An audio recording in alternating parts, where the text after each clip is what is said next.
What's the best piece of advice I've ever gotten? Advocate for yourself, brag about yourself, be that voice for yourself. Never give up. Keep your head up, keep the faith, keep going. I've learned through my own struggle, through my own pain. We are human. Our children are human, and we deserve to be treated as such. Own the fact that I needed support with my mental health. Have the right people in your circle. Makes such a huge difference. Hi, Barbie. Hi, Barbie.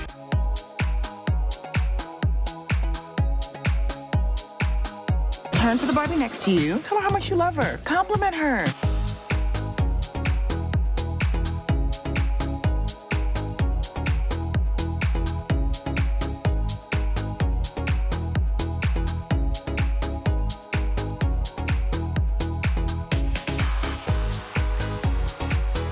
I'm a young, brown daughter of immigrants, short, grew up overweight and poor. I had no access to this narrative. And something has shifted enough where there's now space for somebody like me in that story.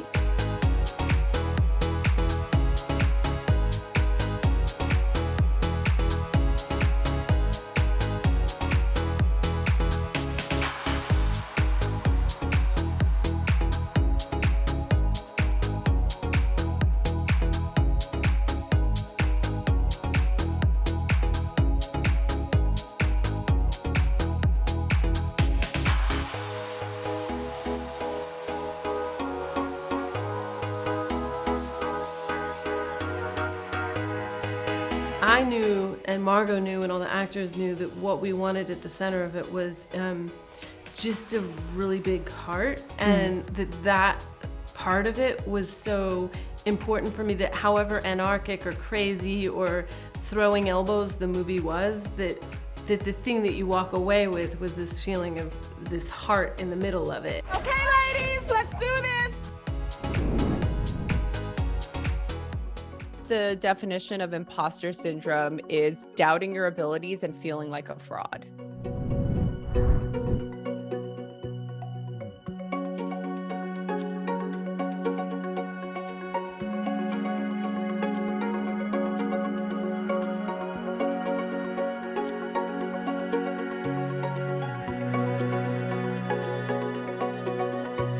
It's sort of that internal feeling of not being good enough, being in a position where you feel like you don't belong. I started teaching yoga and meditation in the early mid 2000s. There weren't any teachers that looked like me, especially in LA.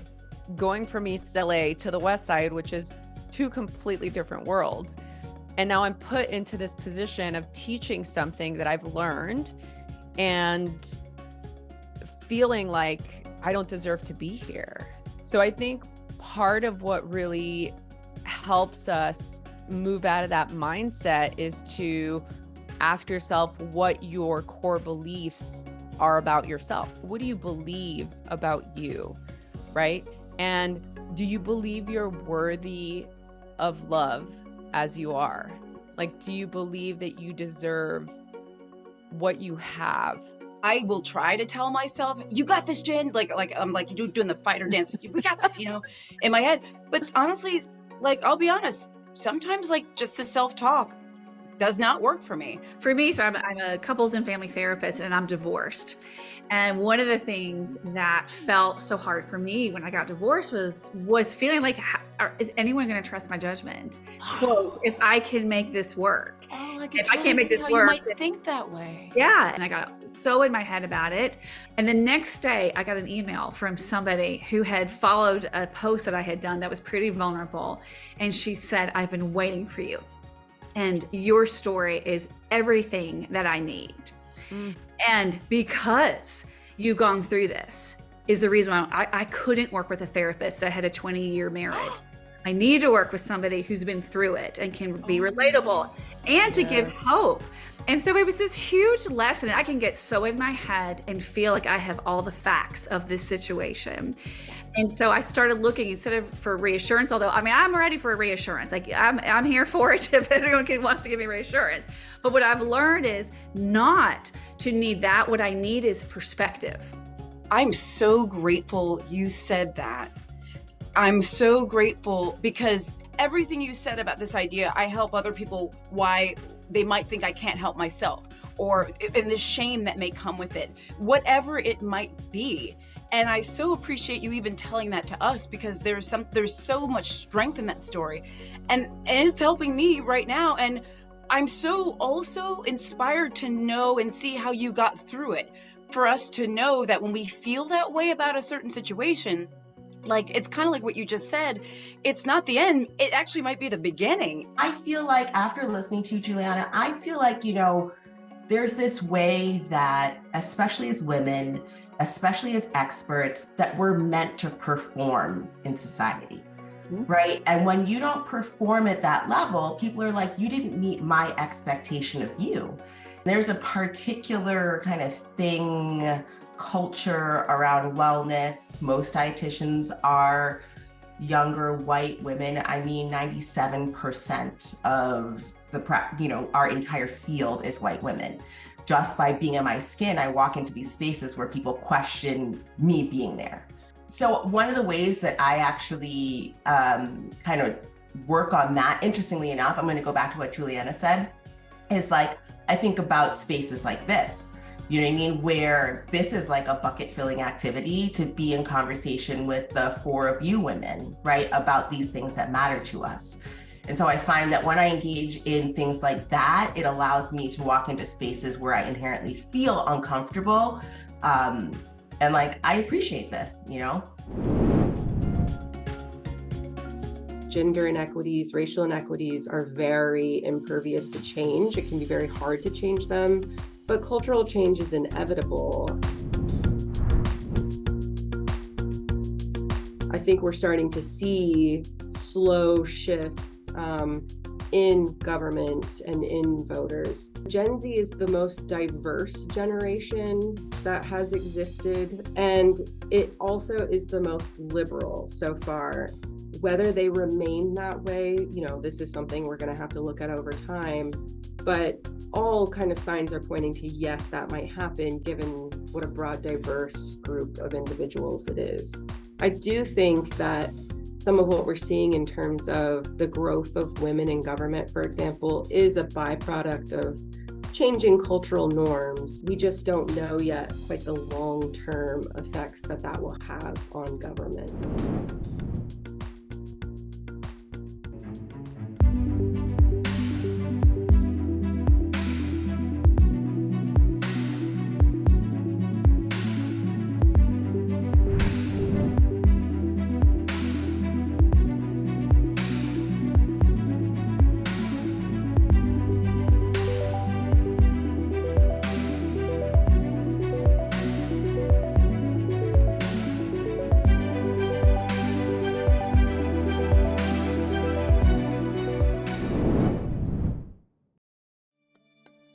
Intersectionality is understanding how different parts of someone's identity converge.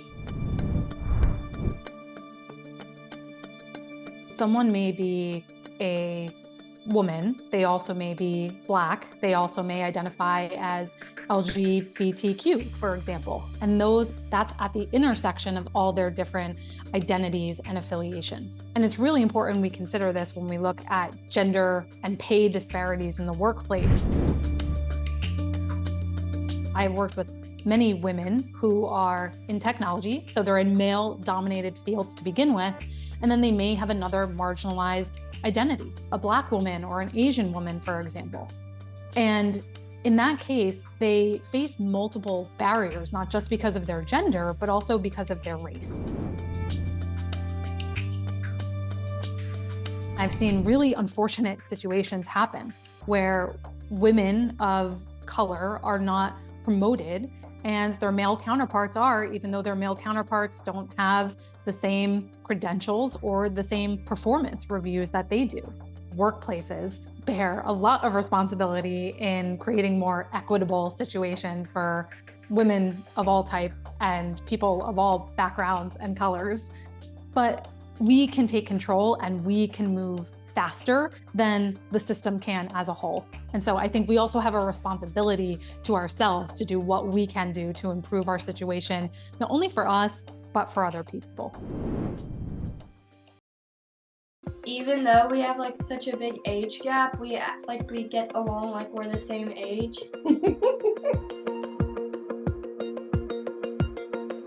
I live in an apartment downstairs. I just feel so happy to be living here and being with her and my daughter. She was growing up and I didn't want to miss that.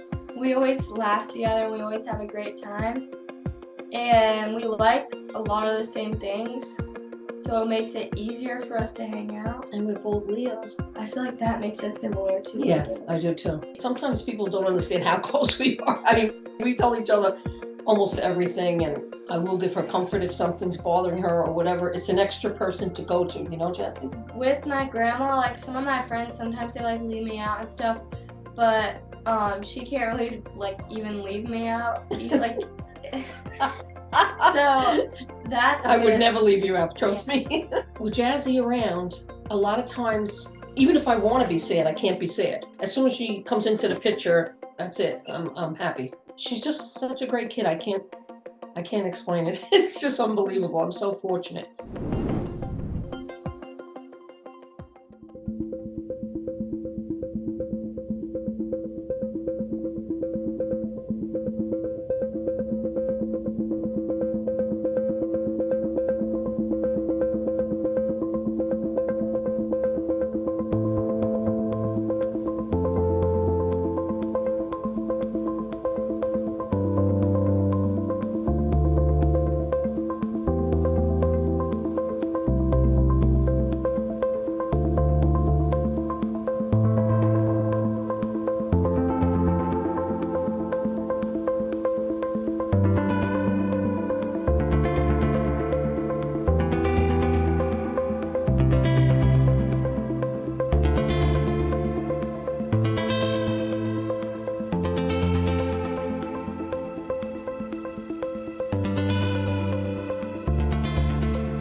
The best advice that I would have to pass to the next generation of women: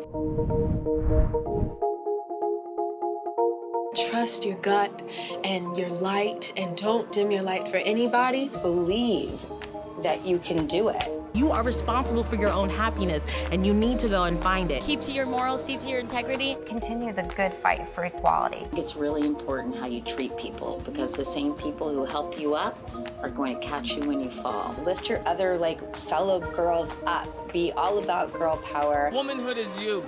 Womanhood is everything that's inside of you. The most important thing is to just be you, because nobody else is.